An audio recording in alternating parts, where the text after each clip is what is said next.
అందరికీ నమస్కారం. సెప్టెంబర్ 1, 2025 భారత సుప్రీంకోర్టు ఒక ముఖ్యమైనటువంటి తీర్పు ఇచ్చింది. దాని ప్రకారం ఉపాధ్యాయులందరికీ టెట్ తప్పనిసరిగా ఉండాలని స్పష్టం చేసింది. ఇది కొత్తగా నియమింపబడే ఉపాధ్యాయులకు మాత్రమే కాకుండా ఇప్పటికే పనిచేస్తున్నటువంటి ఇన్ సర్వీస్ టీచర్స్కి కూడా వర్తిస్తుంది. సుప్రీంకోర్టు తీర్పు ప్రకారం టెట్ అనేది ఒక ఫార్మాలిటీ కాదు, అది ఒక అర్హత. ఉపాధ్యాయులుగా పనిచేయాలనుకున్నా లేదా ఇప్పటికే పనిచేస్తున్న వారు కొనసాగాలనుకున్నా తప్పనిసరిగా టెట్ అనేది పాస్ అవ్వాలి. అంటే ఉపాధ్యాయుడు కావాలంటే బిఈడి లేదా డిఈఎల్ఈడి సర్టిఫికేట్ మాత్రమే సరిపోదు, దానికి తోడు టెట్ ఉత్తీర్ణత కూడా ఉండాలి. ఇప్పటికే స్కూళ్ళలో పనిచేస్తున్న ఉపాధ్యాయులకు కోర్టు 2 అవకాశాలు ఇచ్చింది. ఇంకా 2 సంవత్సరాల లోపల టెట్ పాస్ కావాలి. ఆ సమయం లోపల టెట్ పాస్ అయితే వారు ఉద్యోగంలో కొనసాగవచ్చు, అలాగే ప్రమోషన్స్ కూడా పొందవచ్చు.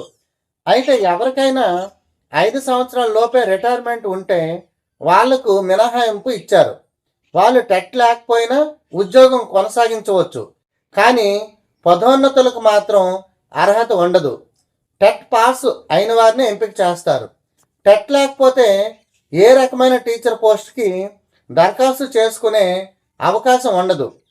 టెట్ పాస్ కాని వారు ఉద్యోగం కొనసాగించినా పదోన్నతి, ఎస్ఏ, హెచ్ఎం వంటి హోదాలకు పరిగణలోకి తీసుకోరని కోర్టు స్పష్టం చేసింది.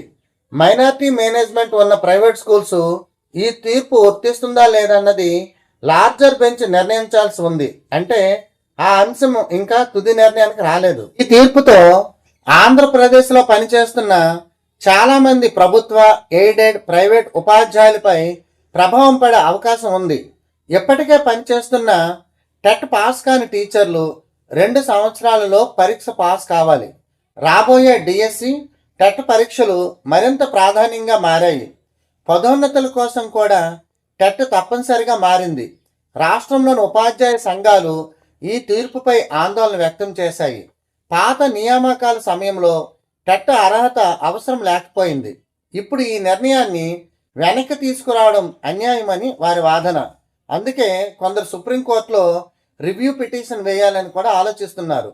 అందరికీ ధన్యవాదాలు.